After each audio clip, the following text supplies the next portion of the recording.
Kamandanu sudah punya istri, dan istrinya adalah pendekar yang baik pada saya. Dari mana kamu tahu? Saya lihat sendiri di kampung. Mereka sangat mesra.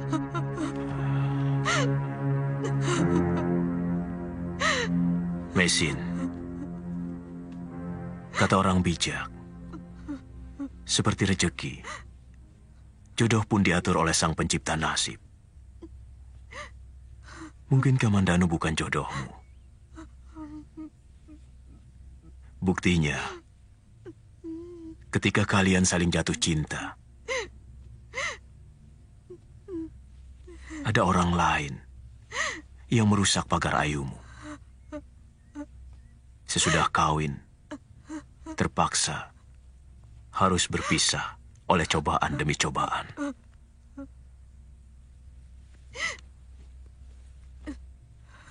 Tidak perlu kamu sesali sesuatu yang datang dari Yang Menciptakan kamu.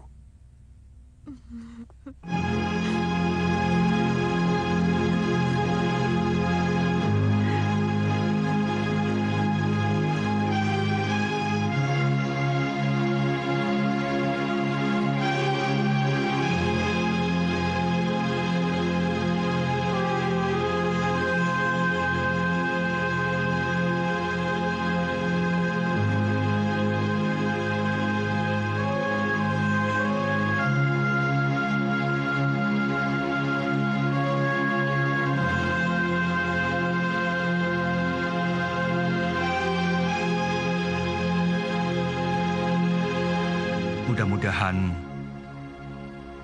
kebahagiaan ini adalah suatu pahala dari nasib buruk yang selama ini saya terima. Saya ingat kata-kata kakek. Nasib itu seperti air laut. Dia tidak akan terus-menerus pasang dan juga tidak akan terus-menerus surut. Semua yang ada di bumi ini mengikuti cakra doanya, yang terkadang menjulang ke atas dan terkadang tersuruk ke bawah. Kalau begitu, Mesin adalah suatu pengecualian. Karena yang saya lihat, dia selalu memikul derita demi derita sejak kakinya menyentuh tanah Jawa ini. Kakang masih belum bisa melupakan dia. Itu yang selalu dia keluhkan selama ini. Saya hanya kasihan pada nasib buruk yang menimpa dirinya.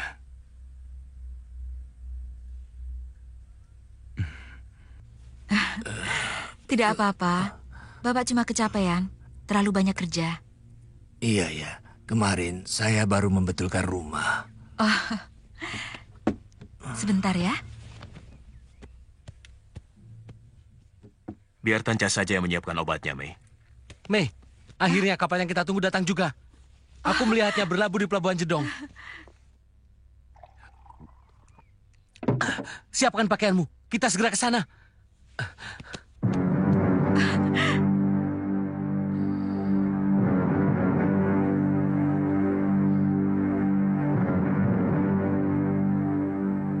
Kalau kamu yakin itu akan membahagiakan hidupmu, kenapa kamu ragu-ragu?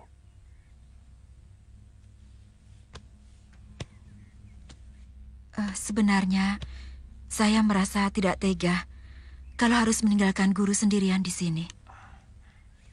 Aku tidak sendirian, Mei. Ada Tanca dan banyak penduduk yang sangat membutuhkan pertolonganku.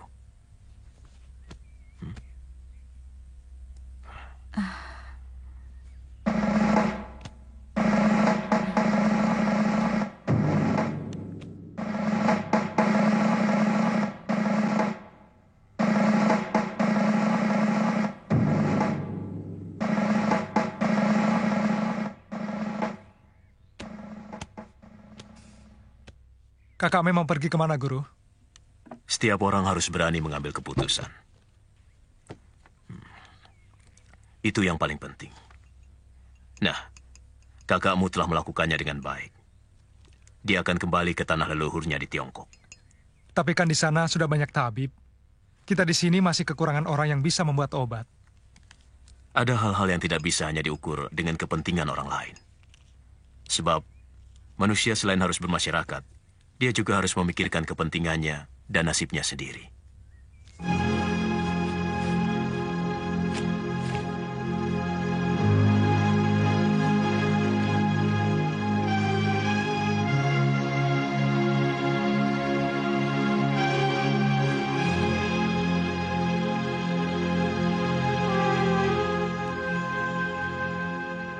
Mei, sudah siap?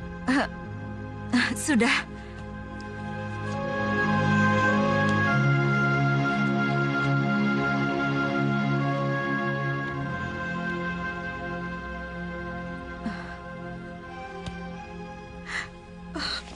Guru, Jangan ada air mata.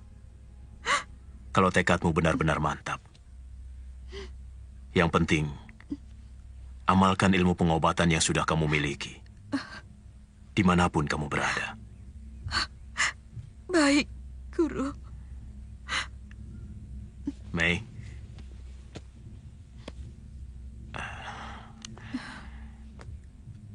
Berangkatlah. Xin Huan, jaga baik-baik keselamatan Mei Xin. Tentu, Tuan. Saya akan melindungi keselamatannya, melebihi keselamatan diri saya sendiri. Bagus. Kalau kalian sudah sama-sama cocok, saya sarankan segera kawin. Supaya tidak menimbulkan dosa. Baik, Tuan. Mei, ayo Mei. Kakak.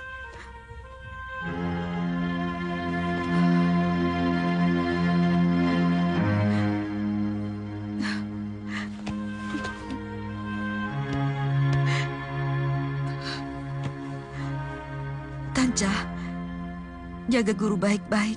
Jangan lupa membuatkan wedang jahe. Kamu kan sudah bisa membuat cah jamur, kan? Guru senang cah jamur. Kalau minyak gorengnya habis, kamu bisa membuat sendiri, yaitu dengan santan kelapa yang harus dipanaskan secara terus-menerus, Tanca. Kalau bisa berburu babi hutan, lemaknya juga bisa dibuat minyak goreng, ya. Bagaimana kalau saya dan Guru kangen sama kakak?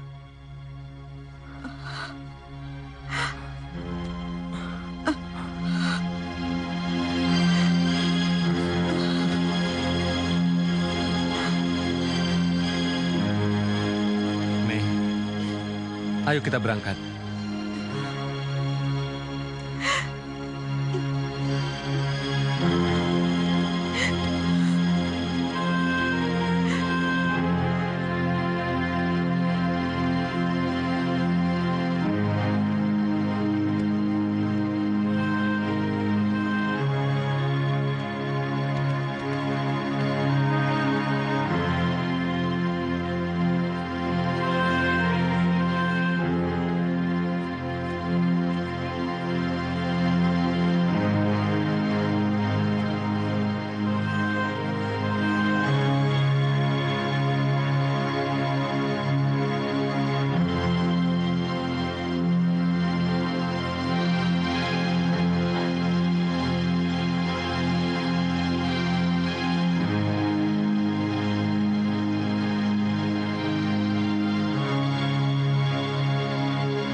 Bapak Wong.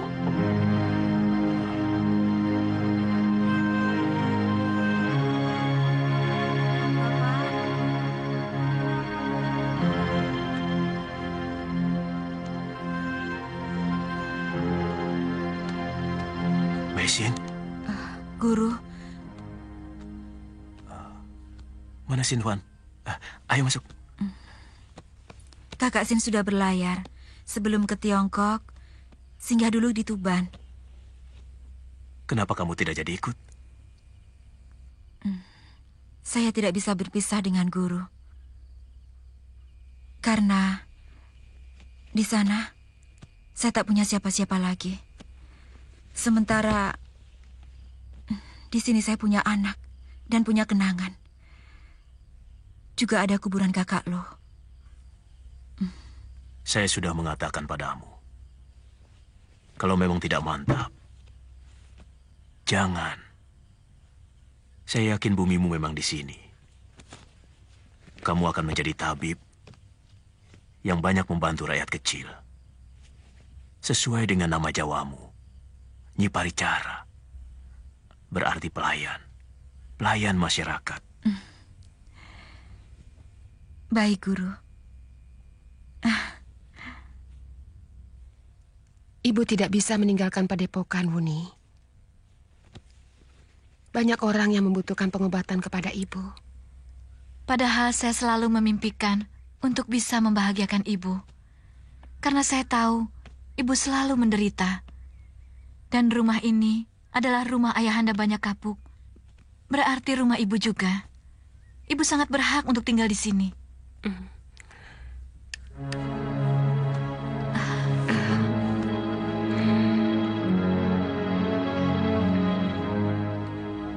Anakku, ibu sudah cukup bahagia melihat kamu bahagia. Tidak harus kita berkumpul, karena kebahagiaan itu letaknya di sini. Yang penting, sebagai istri, kamu harus bisa ngomong suami. Jangan sekali-kali mengadukan apapun kalau suamimu baru pulang bepergian. Iya, Bu. Bagaimanapun, anak-anak itu harus kita perkenalkan dengan dunia luar. Aku tidak mau kalau mereka jadi orang yang kurang pergaulan seperti kita. Bukan kita, Rawang. Kamu. Kalau aku tidak. Pergaulanku luas. Dari para pendekar sampai para menak. Dari Gunung Lawu sampai Pantai Belambangan.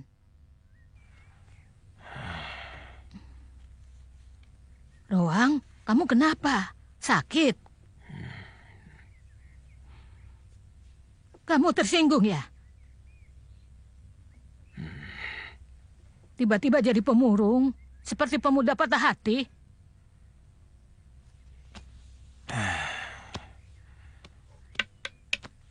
Beberapa hari ini, aku selalu merenung tentang perjalanan hidupku. Tentang hubungan kita yang tidak pernah bisa serasi. Sebuah persahabatan yang lebih banyak bertengkarnya daripada bercanda. Tentang hidup, ternyata tidak ada apa-apanya.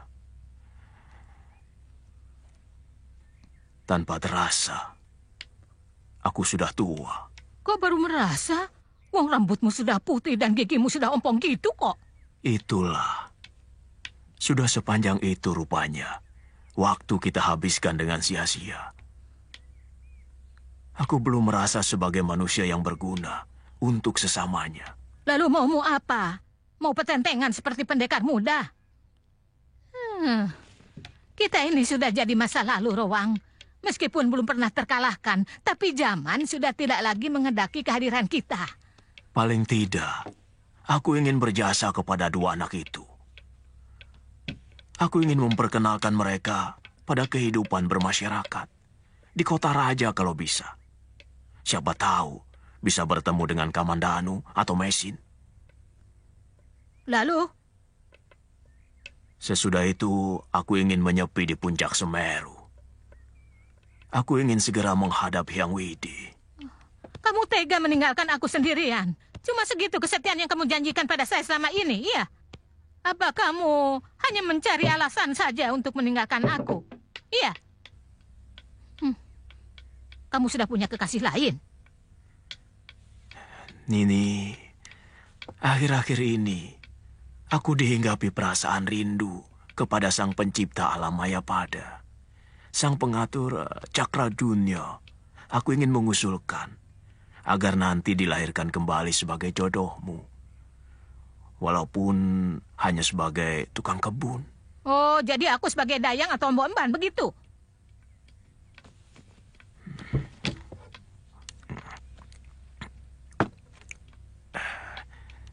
Nini, sementara aku titipkan Panji di sini. Aku mau ke kota Raja Majapahit di Trowulan. Mau mencari orang yang cocok untuk menitipkan kedua anak itu. Syukur-syukur ketemu orang tuanya, baik Kamandanu maupun Nini Mesin.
Ada apa, Kanda?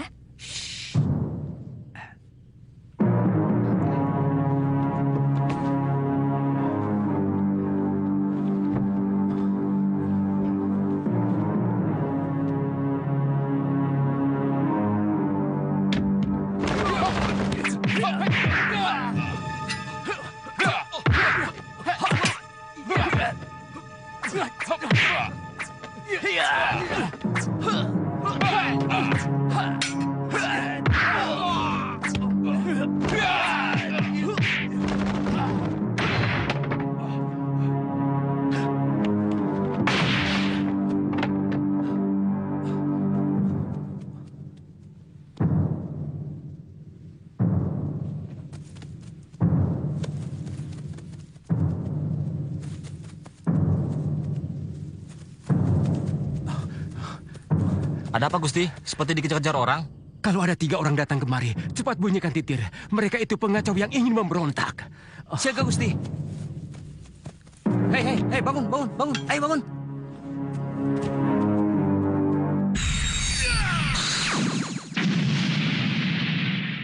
Dia pasti mengenali wajahmu, Sado.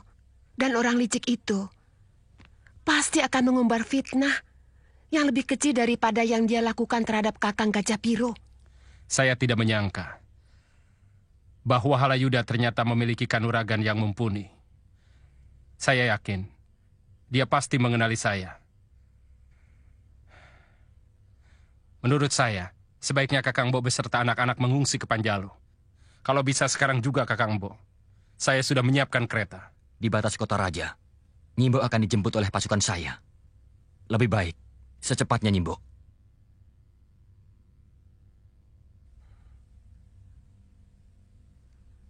Kalau begitu, saya bangunkan anak-anak dulu.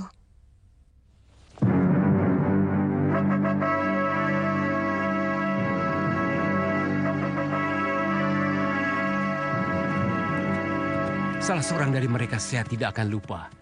Dia masih kerabat Gajah Biru. Saya ingat bagaimana sorot matanya yang penuh dendam ketika mayat Gajah Biru diperabukan. Tapi kenapa harus ke rumah dia? Padahal yang menghukum Gajah Biru adalah Sang Prabu. Dan semua penumpasan itu tanggung jawab Patih Nambi.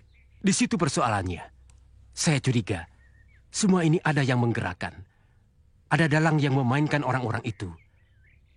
Paling tidak, pasti ada yang memanas-manasi keluarga Gajah Biru. Terserah pada Adi Tumenggung, apakah akan ditangani sendiri, atau Gusti Prabu diberitahu tentang semua kejadian ini.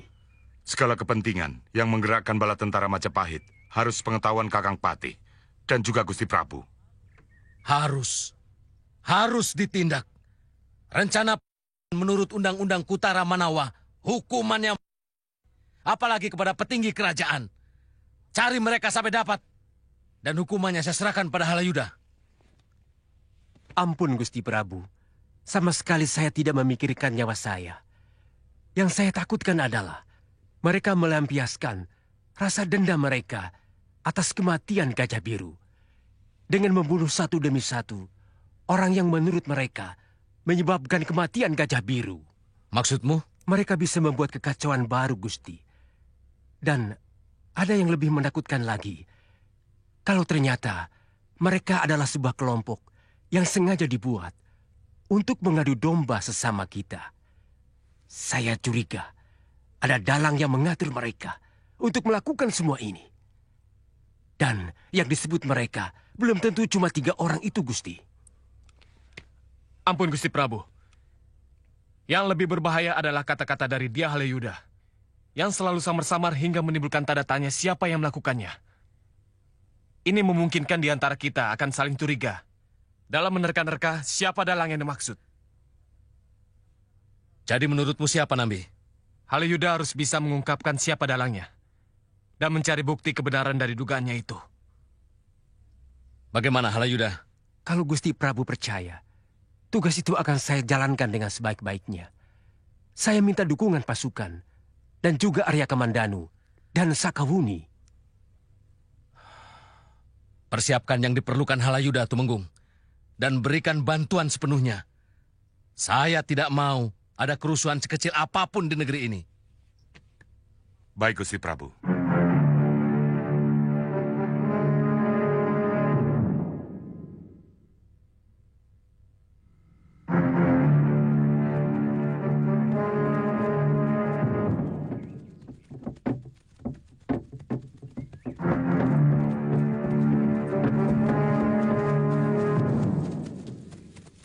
Cepat katakan, kemana perginya majikanmu? Sungguh, saya tidak tahu, Tuan. Perginya kapan, saya juga tidak tahu. Bohong! Sungguh, Tuan. Kalaupun tahu, saya bersumpah tidak akan mengatakannya kepada Tuan. Baik, aku ingin tahu sumpahmu. Bawa masuk perempuan tua itu.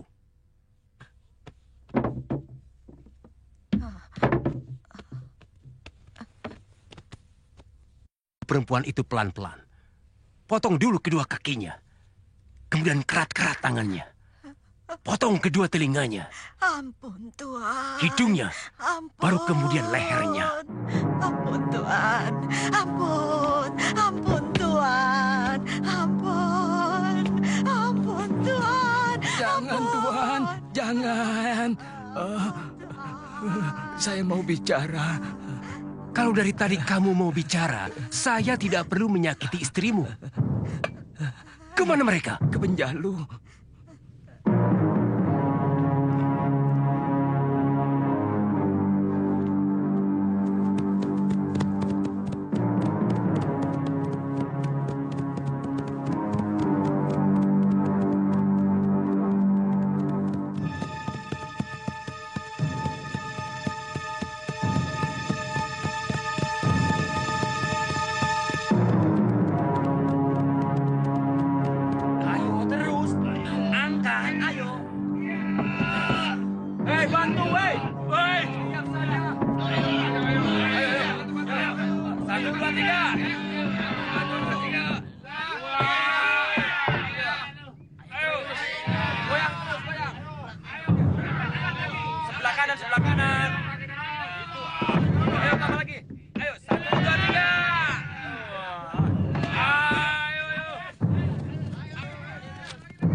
Ada yang datang.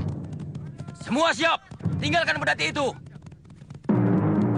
Berhenti! Itu mereka. Semuanya, jangan sampai lolos.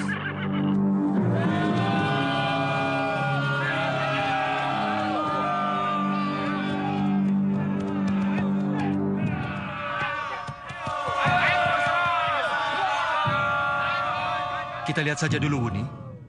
Bagaimanapun kerabat Tuan Gajah Biru, selama ini selalu baik kepada saya. Ayo serang! Siap!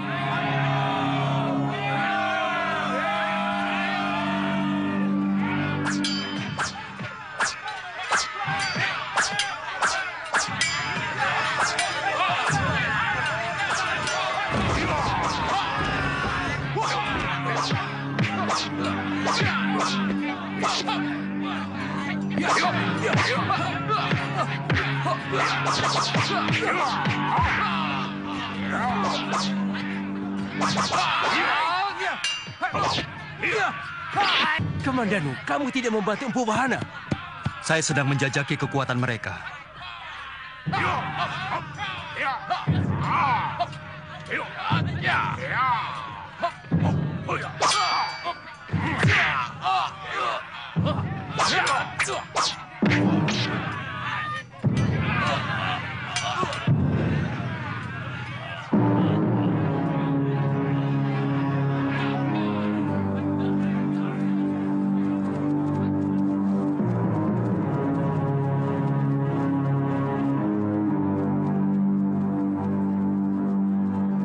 Kejar mereka! Semuanya!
Wanita diperlakukan begini kejam.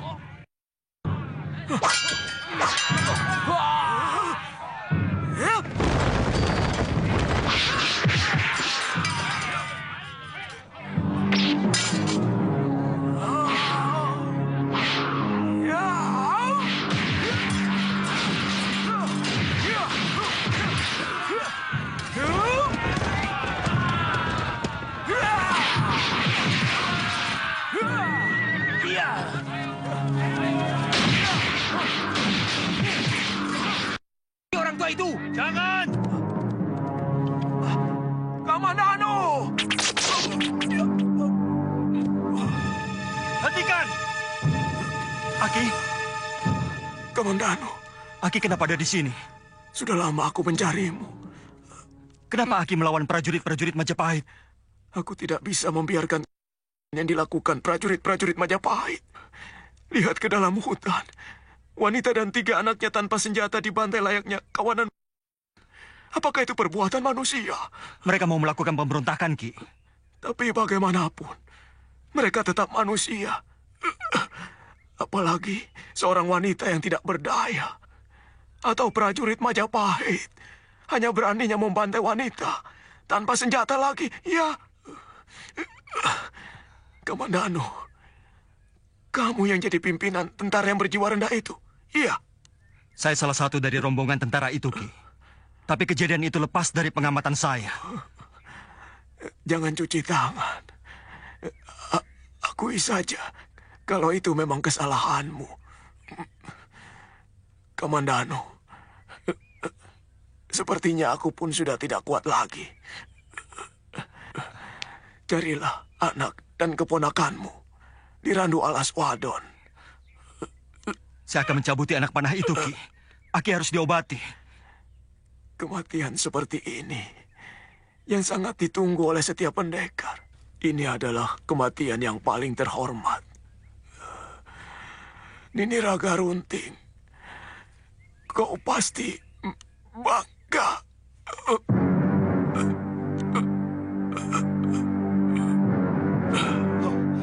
Ki, Aki.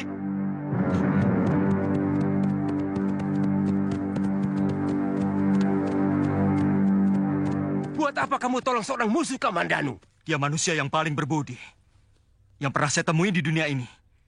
Dia telah berani melawan tentara Majapahit. Karena tentara kita berhati kejam. Sangat kejam. Siapa tadi yang masuk ke dalam hutan? Tuan Temenggung, saya minta tentara yang tadi masuk ke dalam hutan supaya dihukum berat. Mereka telah membantai wanita dan anaknya dengan sangat kejam. Tapi Kamandanu, mereka pemberontak. Laki-laki atau perempuan, hukumannya sama saja. Menurut orang tua yang baru saja tewas ini, mereka sama sekali tidak bersenjata. Apakah pantas seorang tentara bersenjata lengkap membantai wanita dan anak yang tidak bersenjata? Apakah tentara itu bukan manusia, sehingga tidak memiliki kemanusiaan?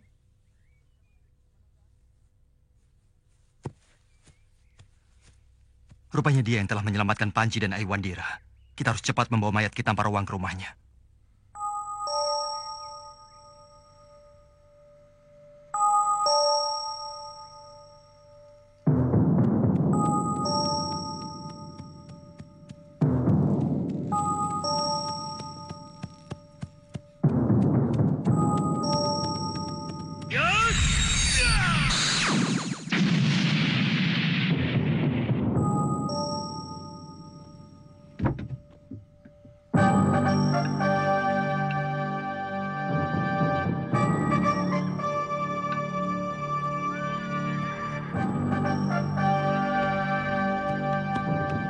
Ini rumahnya, Kakak. Kita tanya saja.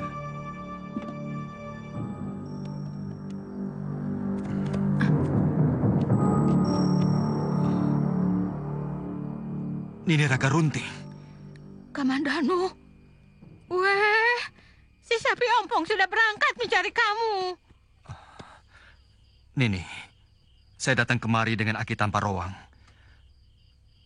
Tapi mana dia? Pakai sembunyi segala, hah? Nini, Ki Tamparowang terkena apes. Dia telah tewas. Hah? Mana dia? Mana dia?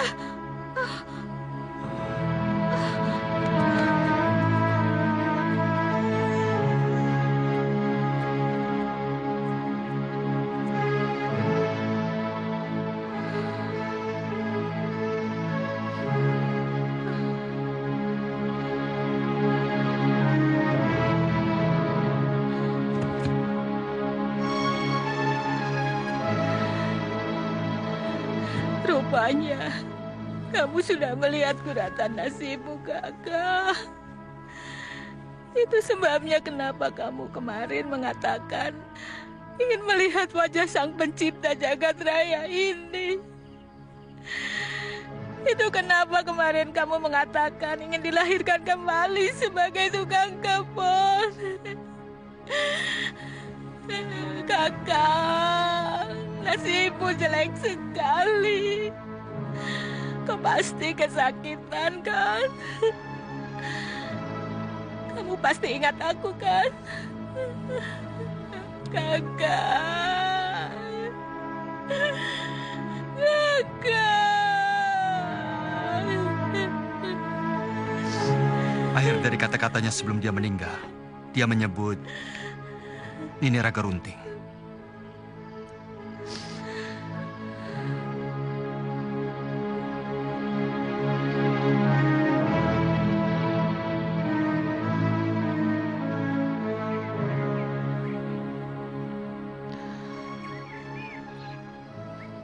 Jadi kau berangkat sekarang, Kamandanu? Kalau bisa, Aiwandira dan Panji Ketawang mau saya bawa ke Majapahit, Nini. Sekarang aku sebatang kara, Kamandanu. Biarlah untuk sementara Ayu Wandira bersamaku. Kalau kamu kangen, kamu bisa datang ke rumahku. Tapi kalau Ayu Wandira yang kangen, biar saya antar dia ke Majapahit. Panji? Kamu ikut pamanmu. Di sana kamu bisa belajar tulis baca. Kamu juga bisa jadi tentara kalau kamu suka. Pamanmu sudah jadi senopati tentara Majapahit. Benar, Paman. Kamu ingin menjadi seorang penyair seperti bapakmu? Panji tidak ingin seperti Bapak. Bapak kejam. Kamu tidak usah meniru wataknya. Tapi kepandaiannya menulis sastra. Atau kamu ingin menjadi tentara? Kamu bisa menjadi orang yang berguna. Membela negara, melindungi rakyat. Panji ingin jadi seperti kakek tanpa ruang. Orangnya baik dan suka menolong.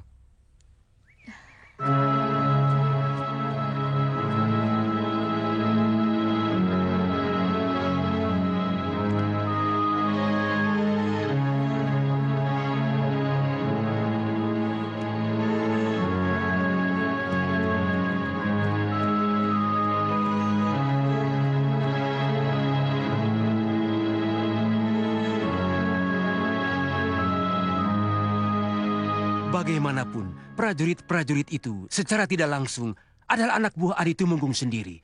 Kalau kita hukum mereka, pasti akan timbul tanda tanya bagi rakyat dan juga para rakyat yang lain, terutama Gusti Prabu. Akibatnya, Adi sendiri yang akan mendapat malu. Tapi perkataan Kamandanu sangat mengena. Lama saya merenungi kata-kata itu. Kemudian hati kecil saya berkata, kalau seorang tentara sekejam itu kepada wanita yang seharusnya dilindungi, lalu apa bedanya dengan begal dan rampok? Adi jangan lupa bahwa mereka adalah pemberontak. Ingat Adi Tumenggung, nyawa saya sendiri hampir hilang oleh mereka. Dan itu semua pasti atas suruhan istri Gajah Biru yang dendam kepada saya. Bagaimana dengan ketiga anaknya? Barangkali mereka tidak mengerti adanya perseteruan antara Kakang dengan Paman Gajah Biru. Omong kosong. Perempuan itu pasti juga mencekoki ketiga anaknya untuk mendendam kepada saya. Begini saja Adi Tumenggung. Terserah kepada Adi. Saya hanya sarankan, kalau Adi tidak mau nama Adi tercemar, lebih baik tutup saja kejadian itu. Ingat, yang akan menerima laporan bukan cuma Gusti Prabu, tapi juga Empu Nambi yang sedikit kurang suka kepadamu.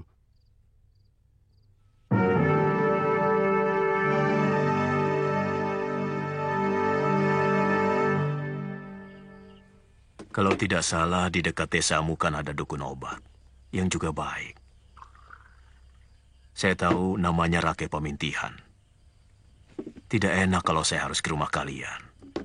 Tolonglah, Tabib. Kami sudah mengusahakan beberapa orang dukun. Bahkan ada yang sengaja kami datangkan dari Singosari. Tapi Bapak belum juga sembuh. Iya, Pak. Tolonglah, Pak. Bagaimana, Mei? Guru yang telah mengatakannya sendiri, seorang tabib harus menolong sesama manusia. Apalagi yang memang sengaja datang untuk minta pertolongan. Maksud saya, bagaimana nanti perasaan Rake Pemintihan? Mungkin dia akan menuduh saya mengambil rejeki dia. Saya sudah ketiga kalinya mengobati orang di daerahnya. Guru, bukankah guru bisa menjelaskan bahwa orang itu minta pertolongan? Sebagai seorang tabib, guru wajib memberikan pertolongan.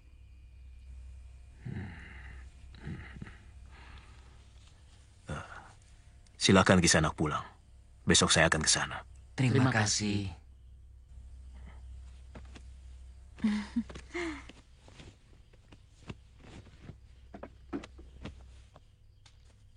Kalau ini dibiarkan terus, bisa-bisa Rake akan menganggur seumur hidup. Sekarang orang-orang Karangduwur, Kalinangka, dan Sawo Jajar, hampir semuanya kalau sakit berobat pada tabib itu. Mungkin obatnya lebih manjur dari bikinanku. Apapun alasannya, mestinya sebagai sesama dukun, dia harus bisa menghormati Rake. Dia tahu pasti bahwa ketiga desa itu adalah daerah kekuasaan Rake. Ngawur kamu. Saya tidak pernah merasa memiliki daerah kekuasaan. Jangan berlebihan, Galang. Mau kamu itu apa? Biarkan saja. Tujuan tabib Wong itu pasti baik. Menolong orang. Saya juga mendengar bahwa dia tidak pernah meminta imbalan. Kecuali kalau dikasih. Tapi dia telah merampok penghasilan Rake, penghasilan saya sebagai anak buah Rake. Saya tidak pernah merasa terganggu. Kalaupun ada yang saya setujui dari pendapatmu itu, tentang mestinya sedikit menghormati saya. Sekedar kulon wun. Soal yang lain, tidak. Saya tidak apa-apa. Rezeki itu ada yang atur.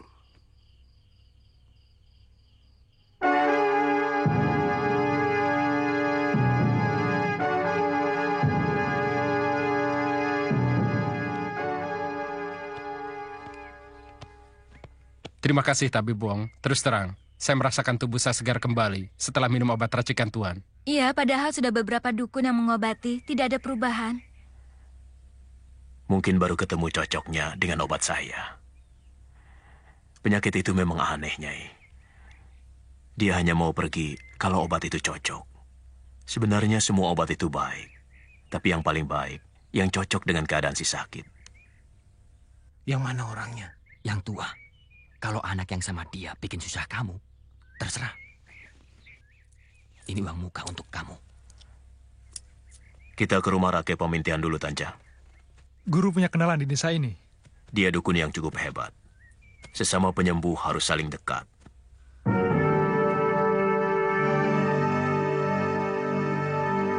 Saya sudah mendengar kemujaraban obat buatan Tuan. Sehingga banyak penduduk desa sekitar sini lebih suka berobat pada Tuan. Itulah sebenarnya yang ingin saya sampaikan, Rake. Saya benar-benar tidak enak pada Rake. Saya sudah mengatakan bahwa lebih bijaksana kalau berobat kepada dukun dekat. Tapi mereka memaksa. Sebagai dukun obat, Rake pasti tahu bahwa tidak mungkin kita bisa menolak untuk menolong orang. Saya bisa mengerti, Tuan Wong. Tidak apa-apa, tidak apa-apa. Saya senang. Tuan Wong juga bisa menularkan ilmunya kepada orang-orang desa di sekitar tempat Tuan tinggal. Dia nanti yang akan menggantikan saya. Namanya Ratanja. Dia anak yatim piatu. Ya, saya sudah tua. Pada saatnya, obat apapun tidak bisa memperpanjang umur saya.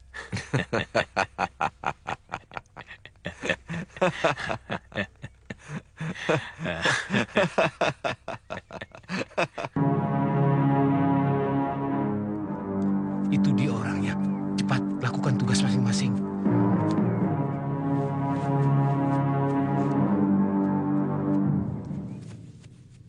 Tuan, tolong Tuan. Teman saya diterkam macan. Macan? Mana? Di sana, Tuan. Itu. Ayo, Tanja. Ayo.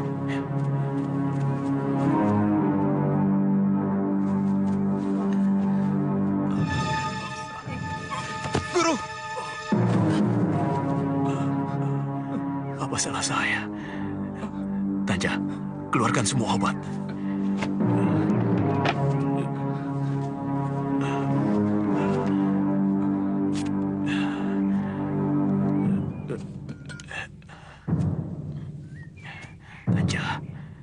Jangan bingung menghadapi orang sakit. Ambilkan obat penghenti aliran darah.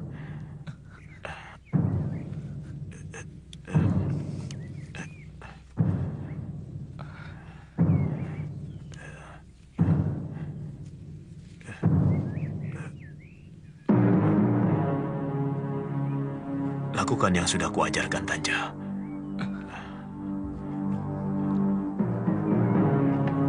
Telan ini, Guru.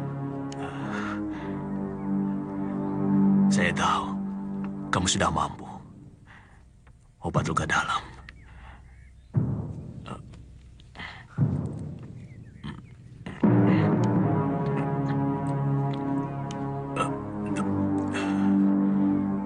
Sekarang ikat luka ini dengan kain pembalut itu.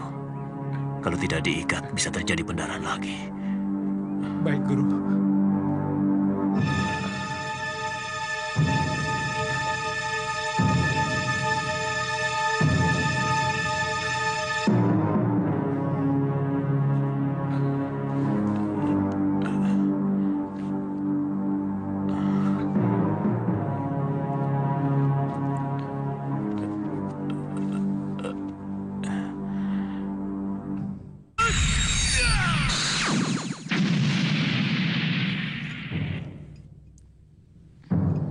Kakak Mesin! Kakak Mesin! Kakak Mai! Kakak Mai!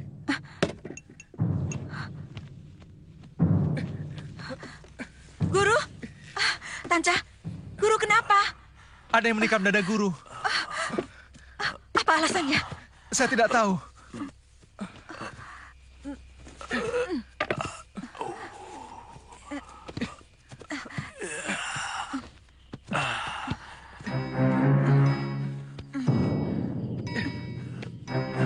Awas.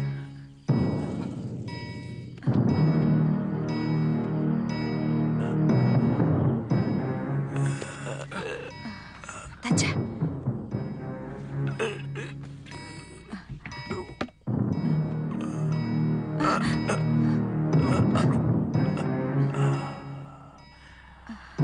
Sampai juga.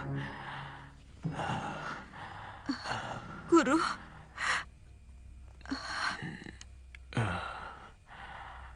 Mei, sepertinya pisau itu mengandung racun. Buatkan obat minum penangkalnya, Mei. Baik. Kelihatannya bukan bisa binatang, juga bukan warangan. Apa warna kulit di sekeliling luka, Mei? Warnanya merah kehitam-hitaman, Guru. Racun jamur kalung merah. Cepat, Kakak Mei. Kalau sampai menyerang jantung, akan sangat sulit untuk dibersihkan. Omongan adikmu benar, Mesin. Pantas panjang perjalanan, aku tertidur. Racun itu bekerja merusak syaraf otak. Untung aku minum obat luka dalam. Sehingga mampu menahan kerja racun itu. Guru, Tanca, ayo.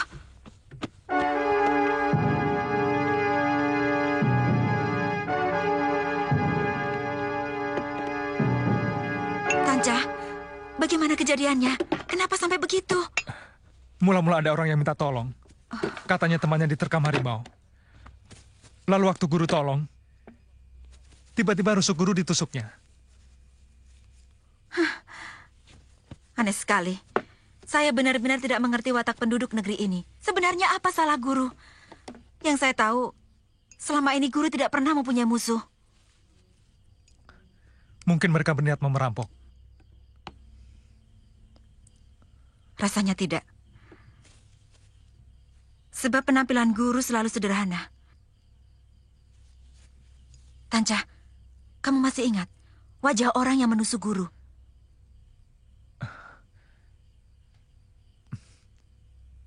Saya pasti kenal kalau bertemu mereka. Tampang mereka bukan orang baik-baik.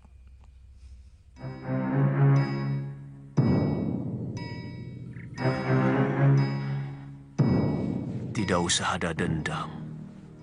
Sebab dendam adalah kotoran hati yang selalu berusaha untuk mempengaruhi pikiran waras manusia untuk berbuat buruk.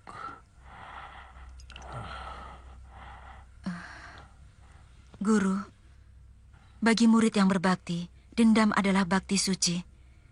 Hal itu tidak bisa dipungkiri lagi, Guru. Tidak. Kalau kamu mau berbakti kepada gurumu, kamu harus meneruskan kebaikan gurumu dan menjauhi sifat buruk gurumu. Dendam yang kamu katakan tadi adalah pikiran salah yang banyak dianut kaum pendekar, membalas kekalahan. Tapi guru tidak melakukan kesalahan apa-apa. Guru tidak pantas mendapat perlakuan sekeji ini. Tanja, kamu pikir pemilik diriku ini akan membiarkan aku diperlakukan seperti ini? Dia yang akan membalas. Guru.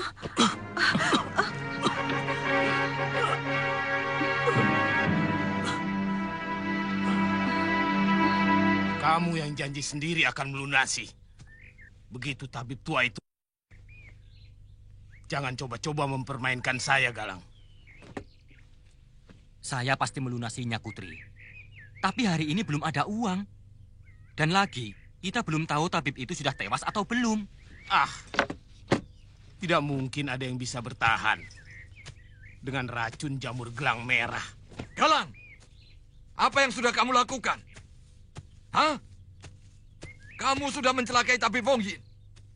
Ya. Kamu sudah membunuh tabib yang baik hati itu? Hah? Dia pantas menerimanya, Rake. Sebab dia telah merebut rezeki kita. Siapa yang melakukan? Hah? Siapa yang melakukan? Hah? Hei, sini kamu. Sini.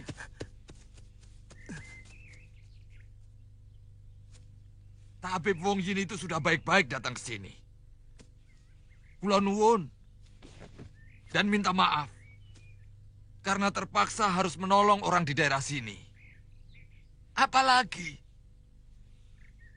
kalau kita mau bersaing dengan dia, kita harus lebih giat lagi belajar. Menemukan obat-obat baru yang lebih manjur. Bukan dengan membunuh dia. Otak kamu.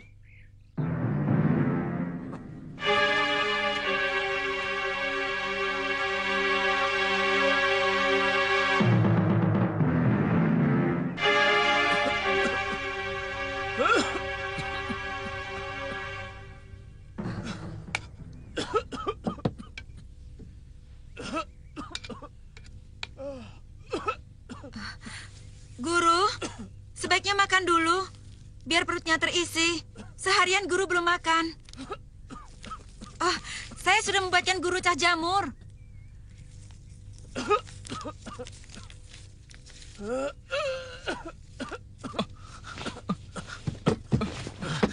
Guru, guru.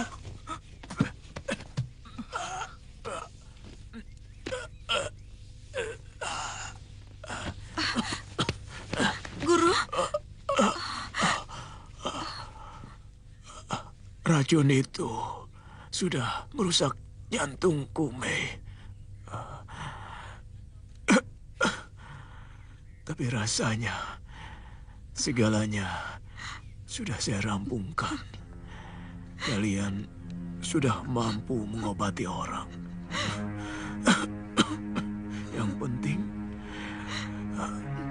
mulai sekarang kalian harus menulis jenis-jenis tanaman obat yang kita temukan, lengkap dengan kegunaannya.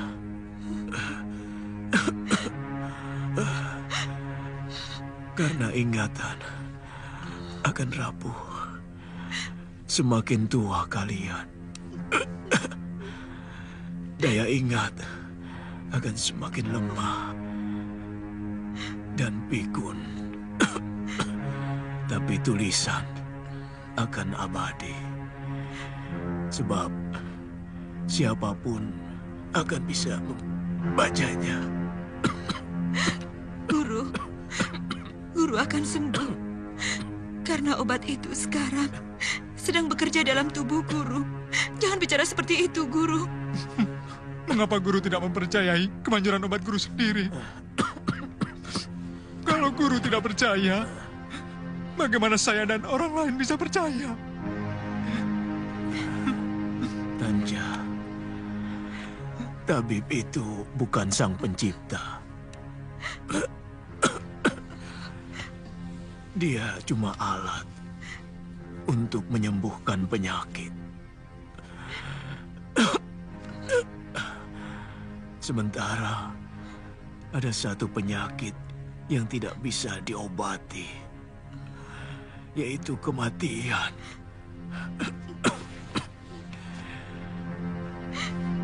Sedangkan kematian itu ada dalam kekuasaan Sang Pencipta.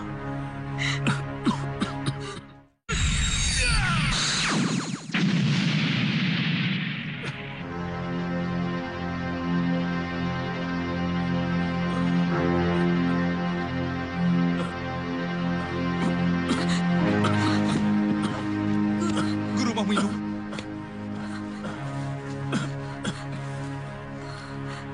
Sepertinya saya sudah harus pergi jauh. Sudah ada yang menjemput. Guru!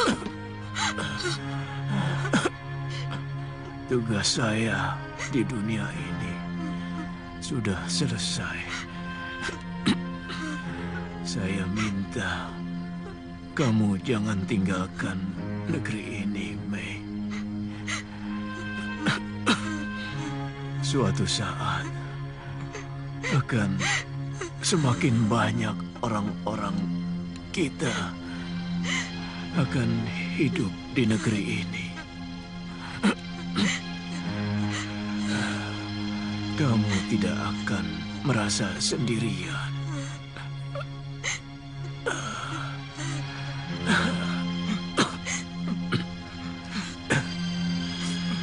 Tanja, kamu juga harus meneruskan tugas saya.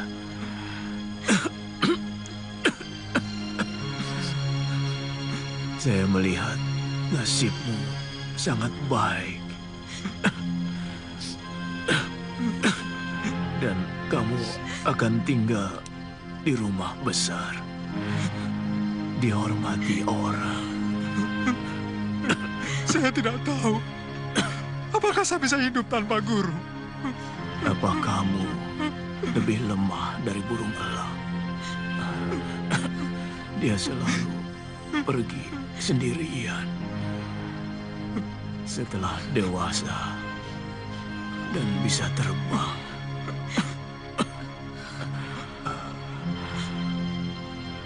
Jangan pernah ada keraguan dalam menjalani kehidupan. Sebab selamanya di dunia ini ada dua kemungkinan: berhasil atau gagal. Guru! Guru! Guru! Guru! Guru!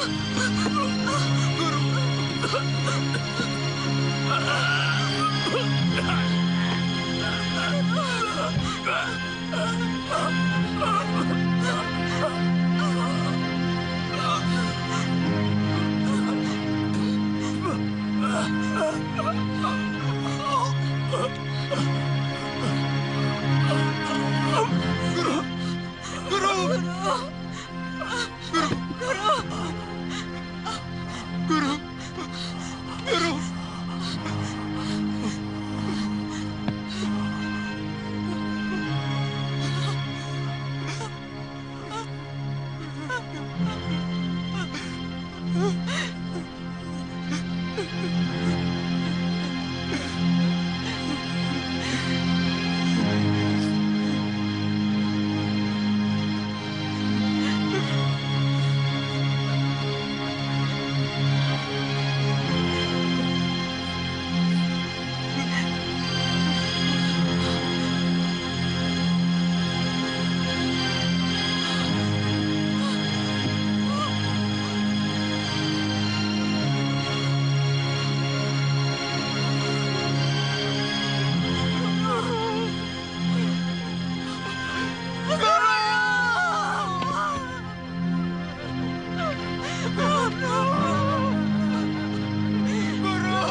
Massacre.